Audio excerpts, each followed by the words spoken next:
ಆತ್ಮೀಯ ಸ್ನೇಹಿತರೆ, ಇವತ್ತಿನ ಕಥೆಯ ಶೀರ್ಷಿಕೆ ಯಾವುದು ರುಚಿ? ನೀವು ಯೋಚನೆ ಮಾಡಿ ಯಾವುದು ರುಚಿ ಆಗಿರ್ಬೋದು ಅಂತ. ನಿಮ್ಮ ಒಂದು ಮನಸ್ಸಲ್ಲಿ ಏನು ಬರುತ್ತೆ ಅಂತ ತಿಳ್ಕೊಳ್ಳಿ. ಆಮೇಲೆ ಈ ಕಥೆಯ ಕೊನೆಯಲ್ಲಿ ನಮಗೆ ಗೊತ್ತಾಗುತ್ತೆ ಯಾವುದು ರುಚಿ ಅಂತಂದ್ಬಿಟ್ಟು. ವೈಶಾಲಿ ಅನ್ನುವಂಥ ಒಂದು ನಗರ ಇರುತ್ತೆ. ಅಲ್ಲಿ ಶಾಂತಿವರ್ಧನ ಅನ್ನುವಂಥ ಒಬ್ಬ ರಾಜ ಇರ್ತಾನೆ.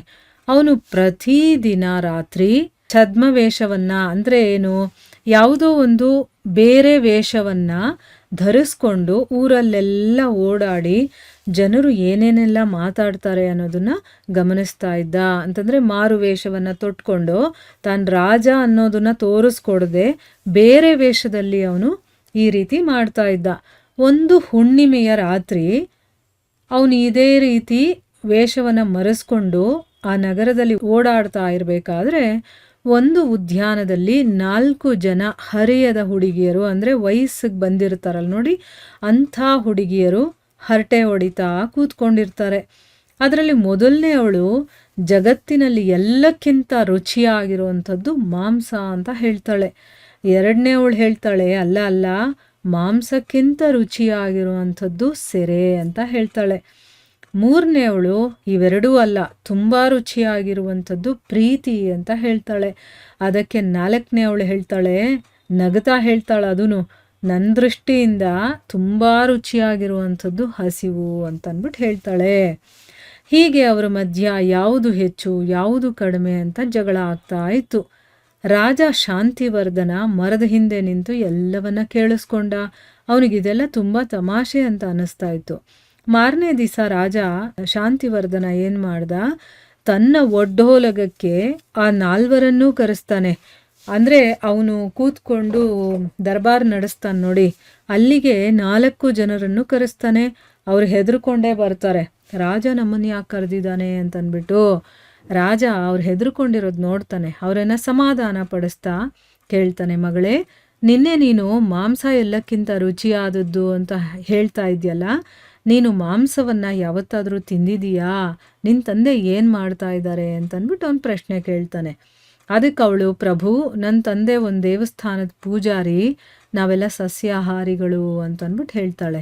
ಹಾಗಿದ್ರೆ ನೀನೇಕೆ ಹಾಗೆ ಹೇಳ್ದೆ, ಮಾಂಸನೇ ಎಲ್ಲಕ್ಕಿಂತ ರುಚಿ ಅಂತಂದ್ಬಿಟ್ಟು ನೀನು ತಿಂದೇ ಇಲ್ವಲ್ಲ, ಆದರೂ ನೀನು ಯಾಕೆ ಹಾಗೆ ಹೇಳ್ದೆ ಅಂತಂದ್ಬಿಟ್ಟು ಕೇಳ್ತಾನೆ.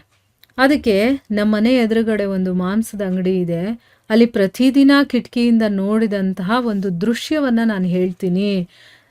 ಮಾಂಸದ ತುಂಡನ್ನು ಮನುಷ್ಯರು ತಗೊಂಡು ಹೋಗ್ತಾರೆ, ಎಲುಬಿನ ಮೇಲಿರುವಂತಹ ಮಾಂಸದ ತುಂಡನ್ನು ನಾಯಿಗೆ ಹಾಕ್ತಾರೆ. ಅಂದರೆ ಅದರಲ್ಲಿ ಚೆನ್ನಾಗಿರುವಂಥ ಒಂದು ಭಾಗವನ್ನು ಅವ್ರು ತಗೊಂಡು ಹೋದರೆ ಮೂಳೆಗಳ ತುಂಡಿರುತ್ತಲ್ಲ ಅದನ್ನು ನಾಯಿಗೆ ಹಾಕ್ತಾರೆ.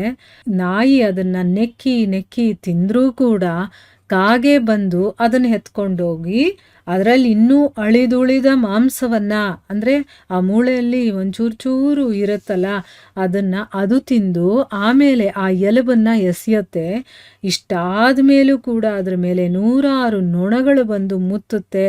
ಅಂದರೆ ಅದು ನೊಣಗಳು ಆಮೇಲೆ ಬಂದು ತಿಂತಾವ ಅದರಲ್ಲಿರುವಂಥದ್ದನ್ನು. ಮಾಂಸ ರುಚಿ ಇಲ್ಲದೆ ಇದ್ದಿದ್ರೆ ಇಷ್ಟೂ ಪ್ರಾಣಿಗಳು ಯಾಕಾದ್ರೆ ಬೆನ್ನು ಹತ್ತುತ್ತಾ ಇದ್ವು? ಅದಕ್ಕೋಸ್ಕರನೇ ಮಾಂಸದ ರುಚಿಯೇ ಶ್ರೇಷ್ಠ ಅಂತಂದ್ಬಿಟ್ಟು ಅವಳು ಹೇಳ್ತಾಳೆ. ರಾಜ ಶಾಂತಿವರ್ಧನ ನಕ್ಕು ಅವಳ ಮಾತಿಗೆ ತಲೆದೂಗ್ತಾನೆ. ಓ, ಇದಾ ವಿಚಾರ ಅಂತಂದ್ಬಿಟ್ಟು ಅವನಿಗೆ ಅವಳು ಹೇಳಿದಂಥ ಮಾತು ಈಗ ಅರ್ಥ ಆಗುತ್ತೆ. ಈಗ ರಾಜ ಏನು ಮಾಡ್ತಾನೆ, ಎರಡನೇ ಅವಳಿಗೆ ಕೇಳ್ತಾನೆ, ಮಗು, ನಿನ್ನ ಪ್ರಕಾರ ಉತ್ತಮ ರುಚಿಯಾದದ್ದು ಸೆರೆ, ಅದು ಹೇಗೆ? ಸೆರೆ ಅಂತಂದರೆ ಸಾರಾಯಿ ಅಂತ ಹೇಳ್ತೀವಲ್ವ, ಅದು. ನಿನ್ನ ಪ್ರಕಾರ ಉತ್ತಮ ರುಚಿಯಾಗಿರುವಂಥದ್ದು ಸೆರೆ ಅಂತ ಹೇಳಿದೆ, ಅದು ಹೇಗೆ? ನಿನ್ನ ತಂದೆ ಏನು ಮಾಡ್ತಾರೆ? ನೀನು ಯಾವತ್ತಾದರೂ ಸೆರೆ ಕುಡ್ದಿದೀಯಾ ಅಂತಂದ್ಬಿಟ್ಟು ಕೇಳ್ತಾನೆ. ಇಲ್ಲ ಪ್ರಭುಗಳೇ, ನಾನು ಯಾವತ್ತೂ ಸೆರೆ ಕುಡ್ದಿಲ್ಲ. ನನ್ನ ತಂದೆ ಶಿಕ್ಷಕರು, ಒಬ್ಬ ಟೀಚರ್ ಮಗಳಾಗಿ ನಾನು ಆ ಕೆಲಸ ಮಾಡೋದಿಲ್ಲ ಅಂತ ಹೇಳಿದಾಗ, ಹಾಗಾದರೆ ಹಾಗೆ ಯಾಕೆ ಹೇಳಿದೆ ನೀನು? ಅದೇ ರುಚಿಯಾಗಿರೋದು ಅಂತ ನಿನಗೆ ಹೇಗೆ ಗೊತ್ತಾಯಿತು ಅಂತಂದ್ಬಿಟ್ಟು ಕೇಳ್ತಾನೆ. ಅದಕ್ಕೆ ಅವಳು ಹೇಳ್ತಾಳೆ, ನನ್ನ ಮನೆ ಸಾರಾಯಿ ಅಂಗಡಿ ಎದುರುಗಡೆ ಇದೆ, ನಾನು ಕಿಟಕಿಯಿಂದ ನೋಡಿದ್ದನ್ನು ನಾನು ಹೇಳ್ತಾ ಇದ್ದೀನಿ. ಅಲ್ಲಿ ತುಂಬ ಜನ ಪ್ರತಿದಿನ ಬರ್ತಾರೆ. ಬಂದವರಲ್ಲಿ ಸುಮಾರು ಜನ ಶ್ರೀಮಂತರೇ, ಆದರೂ ಅವರು ಕೂಡ ಕುಡಿದು ತೂರಾಡ್ತಾ ಹೋಗ್ತಾರೆ. ಅವ್ರ ಮನೆಯವರು ಬಂದು ಅವರಿಗೆ ಮತ್ತು ಅಂಗಡಿಯವನಿಗೂ ಕೂಡ 100 ಶಾಪ ಹಾಕ್ತಾರೆ. ಇದನ್ನು ನೋಡಿದಾಗ ಆ ಕುಡಿದ ಮನುಷ್ಯರಿಗೆ ಆದಂಥ ಅವಮಾನಕ್ಕೆ ಅವ್ರು ಇನ್ನು ಮುಂದೆ ಬರಲ್ಲ ಇಲ್ಲಿಗೆ ಅಂತ ನಾನು ಅಂದ್ಕೊಳ್ತೀನಿ. ಆದರೆ ಮಾರನೇ ದಿನ ಅವರು ಅಲ್ಲಿಗೆ ಬಂದೇ ಬರ್ತಾರೆ. ಅಂದರೆ ಬಹುಶಃ ಈ ಸಾರಾಯಿ ಅಷ್ಟೊಂದು ರುಚಿಯಾಗಿರ್ಬೋದೋ ಏನೋ, ಅದಕ್ಕೆ ಎಷ್ಟೇ ಅವಮಾನ ಆದರೂ ಕೂಡ ಜನ ಮತ್ತೆ ಮತ್ತೆ ಅದನ್ನು ಕುಡಿಯೋಕ್ಕೆ ಬರ್ತಾರೆ ಅಂತಂದ್ಬಿಟ್ಟು ನಾನು ಅಂದ್ಕೊಂಡಿದ್ದೀನಿ ಅಂತಂದ್ಬಿಟ್ಟು ಅವಳು ತನ್ನ ಮನಸ್ಸಿನ ಮಾತನ್ನು ಹೇಳ್ತಾಳೆ. ಆಗ ನಕ್ಕು 3ನೇ ಅವಳನ್ನು ಕೇಳ್ತಾನೆ, ಮಗಳೇ ನೀನು ಪ್ರೀತಿನೇ ಹೆಚ್ಚು ರುಚಿ ಅಂತ ಹೇಳಿದ್ಯಲ್ಲ, ಅದು ಹೇಗೆ ಹೇಳು ಅಂತಂದ್ಬಿಟ್ಟು ಕೇಳ್ತಾಳೆ. ಆಗ ಅವಳು ಹೇಳ್ತಾಳೆ, ಪ್ರಭು ನನ್ನ ಅಕ್ಕ ತುಂಬ ಪುಕ್ಕಲ ಸ್ವಭಾವದವಳು, ಮನೆಯಿಂದ ಹೊರಗಡೆ ಹಗಲು ಹೊತ್ತಿನಲ್ಲೇ ಹೋಗೋದಿಲ್ಲ, ಒಬ್ಬಳೇ ಊಟ ಕೂಡ ಮಾಡೋದಿಲ್ಲ. ಅಂಥ ಪುಕ್ಕಲುತನ ಇರುವಂತಹ ಅಕ್ಕ ಯಾವುದೋ ಒಬ್ಬನ ಪ್ರೇಮದಲ್ಲಿ ಬಿದ್ದು ಅಪ್ಪನ ಎದುರಿಗೆ ನಿಂತ್ಕೊಂಡು ಜಗಳವಾಡಿ, ಅದು ಅಮಾವಾಸ್ಯ ರಾತ್ರಿ ಸಾಮಾನನ್ನೆಲ್ಲ ಕಟ್ಕೊಂಡು ಹೊರಟು ಹೋಗಿದ್ದಾಳೆ.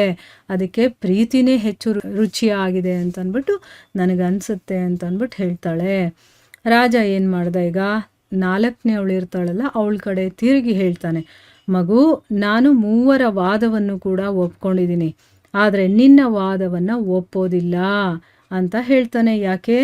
ರುಚಿಗೆ ಉಪ್ಪು ಬೇಕು ಸರಿ, ಆದರೆ ನೀನು ಹಸಿವೆ ಅಂತ ಹೇಳ್ದಿಯಲ್ಲ, ಅದು ಯಾಕೆ ಅಂತ ಅಂದ್ಬಿಟ್ಟು ಕೇಳ್ತಾನೆ. ಹೌದಲ್ವಾ?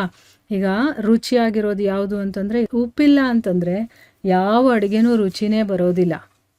ಹಾಗಿದ್ಮೇಲೆ ನೀನು ಹಸುವು ಅಂತ ಹೇಳ್ದೆಲ್ಲ ಯಾಕೆ ಅಂತಂದ್ಬಿಟ್ಟು ಕೇಳ್ತಾನೆ.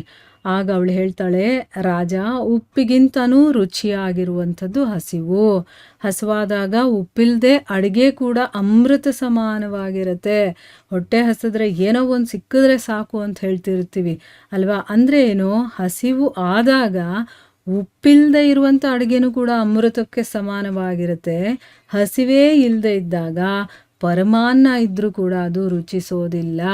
ಅದಕ್ಕೆ ಹಿರಿಯರು ಹೇಳೋದಿಲ್ವಾ, ಹೊಟ್ಟೆ ತುಂಬಿದ ಮೇಲೆ ಹುಗ್ಗಿ ಮುಳ್ಳು ಮುಳ್ಳು ಅಂತಂದ್ಬಿಟ್ಟು. ಅಂದರೆ ಹೊಟ್ಟೆ ತುಂಬೋಗಿದ್ರೆ ಹುಗ್ಗಿ ಕೂಡ ಮುಳ್ಳುಮುಳ್ಳಾಗೇ ಇರುತ್ತೆ ಅಂತ ಹೇಳ್ತಾರೆ. ರಾಜ ಶಾಂತಿವರ್ಧನ ಈ 4 ಜನರ ಮಾತುಗಳನ್ನು ಕೇಳಿ ಸಂತೋಷದಿಂದ ಅವರಿಗೆ ಬಹುಮಾನವನ್ನು ಕೊಟ್ಟು ಕಳಿಸ್ತಾನೆ. ತುಂಬ ಚೆನ್ನಾಗಿದೆ ಅಲ್ವಾ ಕತೆ? ಹರೇ ಕೃಷ್ಣ.